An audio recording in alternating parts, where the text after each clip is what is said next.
Good morning, my name is Mrs. Cogbill. I'm the art teacher here at Springfield Park Elementary School. And this morning I have Mrs. Rogers, third graders, and we are working on learning about choice-based art to teach artistic behaviors.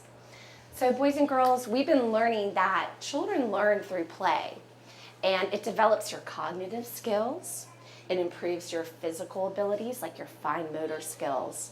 You're learning to build new vocabulary, because you're learning new terminology, and you're developing your social skills because you are working in teams at groups to help each other and problem solve and figure out how to make something using the materials that are given without much instruction.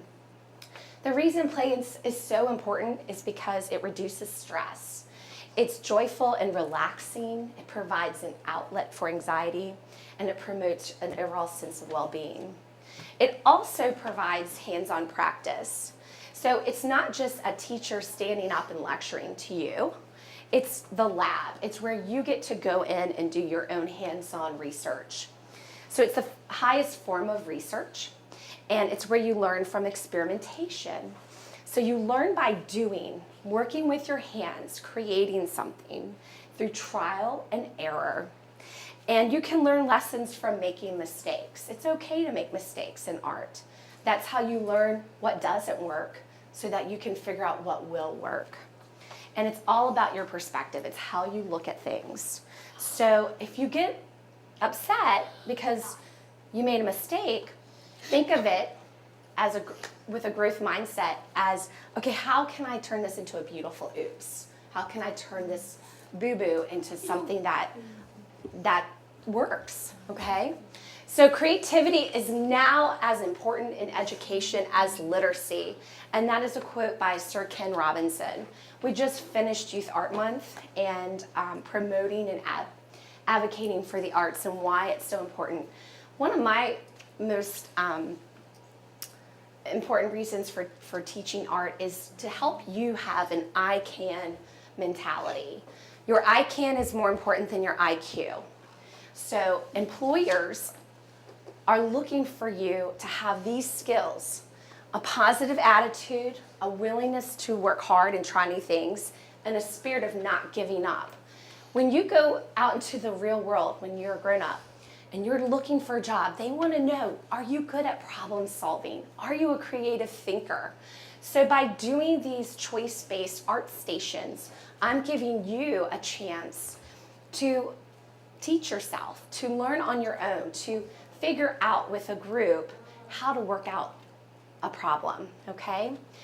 So another quote that kind of supports our reasoning for this is, art has the role in education of helping children become like themselves instead of more like everyone else. And that's a quote by Sidney G. Clemens. And so basically, in your other classes, you're all expected to learn the same information and everybody have the same answer. But in art, there's many ways to approach a problem, and there are many solutions to problems. Creating is the highest level of thinking. So if you look on Bloom's taxonomy, just recalling information is easy. That doesn't take a lot of thought, okay? But being able to process, analyze, synthesize, and create something from what you've learned, the skills you've gained, that is where you are really developing your higher level thinking skills. So that's why art is so important. Before we go to our art stations, I'm gonna have you guys stand up and get in a large circle. I'm gonna do an experiment right now. I've never done this art project before, but I saw another art teacher in the county do this with his students, and I was so inspired by it that I thought I would do this with you guys. So boys and girls, I saw another art teacher do a really cool painting technique, and I've never tried it before.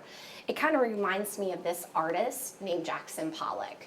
And what he did was action paintings, where he spread out a large canvas on the floor and used a whole bunch of paint cans and all kinds of paints and just did a painting all about movement of line. We're gonna do something a little bit like that on a smaller scale, okay? So what I've done, if my 4 helpers can come stand right over here with me. I've taken some acrylic paint. This is the kind that does stain your clothes. It likes to stick to it. So if you do this at home, make sure you wear an apron. And I've squirted some dark blue, yellow, white, and a mixture of white and blue together in a little container. And I mixed in some watered down glue to thin out the paint. And I pre-mix this because it creates bubbles, and you want to allow those bubbles to pop before you pour. Basically what we're gonna do is a pour and drip painting. So unlike where we traditionally use paintbrushes, we're just going to pour out and allow it to drip. I'm gonna start by demonstrating. So this is the thickness of some creamy tomato bisque soup, okay? If I lift up my popsicle stick, I can see it drip. Okay, and so when you do a painting like this, it's not about control. It's about letting go and letting the paint flow. I'm starting with some little bits of dark blue because blue is a very powerful color. And I'm even going to let it drip out of the yogurt container. And I'm just doing some random swirls. Okay, thank you. And we'll do the light blue next. Would you like to try to do that? Go ahead, go for it. Remember, this is just an experiment. We're not trying to create a picture of anything specific. Here, come around and stand on this side. What we're doing is just an abstract painting about color, line, and shape. I chose the colors blue and yellow because those are our school colors. So it represents Springfield Park. You want to do some pouring now that you've done some dripping? And boys and girls, you can do this same project at home. All you need is a plain canvas, some acrylic paint, little containers, and some glue with water mixed in it. So this is an easy, inexpensive way for you to make a fine work of art yourself. You can go ahead and take a break and go back. Now what I'm gonna do, boys and girls, I'm gonna tilt this. And I'm gonna let gravity move the paint around. I am not trying to control where it goes. I'm gonna allow those colors to really flow into one another to create new combinations and mixtures. It's gonna look even more exciting when we add the yellow and the white. Will you please add by dripping and pouring some yellow, and try to go into some areas we haven't used and maybe overlapping onto other areas we have painted. So go for it. Don't be afraid. Boys and girls, what do you think is going to happen when the blue and yellow begin to mix? Yes, sir? It might become green. And we're going to get some different shades of green because we have not only the light blue, but we also have the dark blue. So John, I want you to be very brave, and I want you to just start pouring that yellow on there out of the whole container.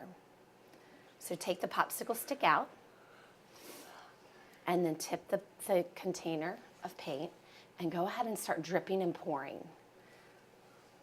Move your whole arm. Go around. Excellent. That's exactly right. Wonderful. Look at those ribbons of paint mixing. All right, John, I'm going to hold the cup and the popsicle stick for you, and I want you to tilt the canvas and see what happens. Don't be afraid. Go ahead and lift it up. Just keep it over and allow gravity to start blending and mixing those colors together. If it looks like it's going to drip off, you can turn it before it makes a big mess.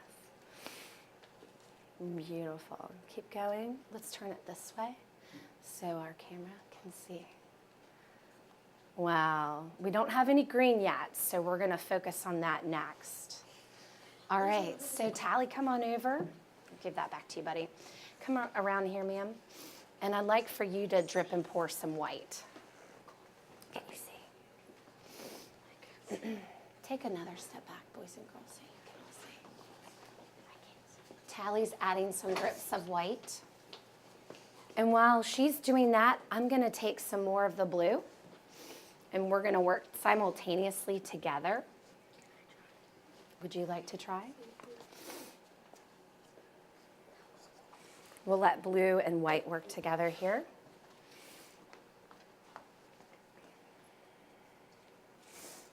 Keep going, you're doing great. Start pouring some white. Don't be afraid to really coat that canvas. There you go. Look at those beautiful overlaps. This paint is really thick. It's probably gonna take about 3 days to dry.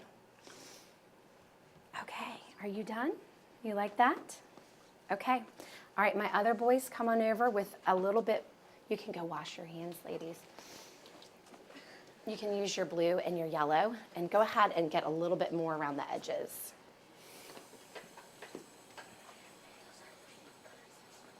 And feel free to just pour right out of the container. You guys are being so neat and careful, but feel free to get a little messy, to let it happen spontaneously. There you go. Y'all are doing a great job working around each other. Ooh, I see some green happening. All right, so carefully bring your containers back to your hand. And what I'm gonna do, you can leave your containers right here and you may go wash your hands. So friends, let's see what happens. I'm gonna tilt this.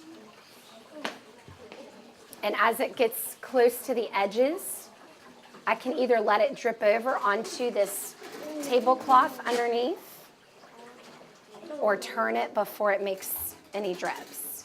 It's really important that you allow the sides, the paint to flow over the sides. And it's really important to have a placemat underneath of you.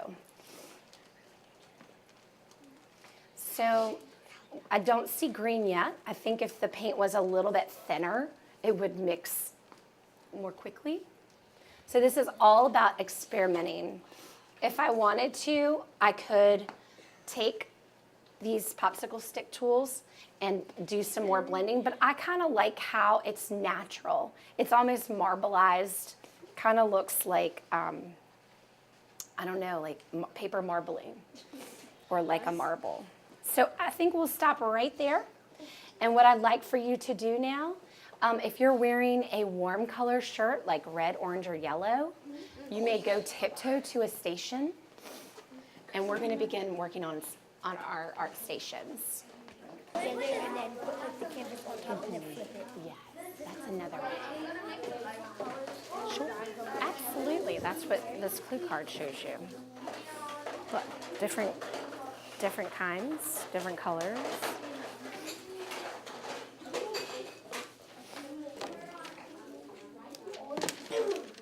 Now remember, this station is about the still life. Look at the clue card, watercolor painting with dogwood flowers. So you can turn it over. It's okay. This doesn't work. No. Do you guys know what you're doing? Awesome, your own evergreen tree. You have to mix it.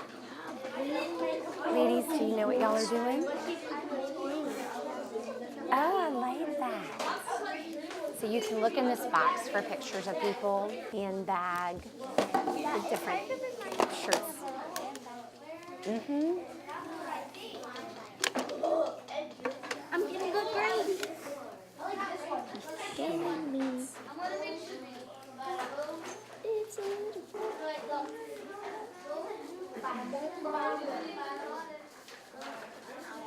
Make sure that you're pushing hard and holding your crayon sideways, because the harder you press, the better it's going to show up. Oh, good job. And if you take your time and just kind of push away from you, you can hold your paper still so it won't move on the plate, and you'll be able to get a more accurate rubbing. And I like to blend light and dark colors together. Like purple and blue look really pretty. Thank you for visiting Springfield Park Elementary School and getting an insider view of the art room. I hope you enjoyed today's demonstration of the pour and drip painting on canvas, as well as learning about the importance of play through art centers and stations.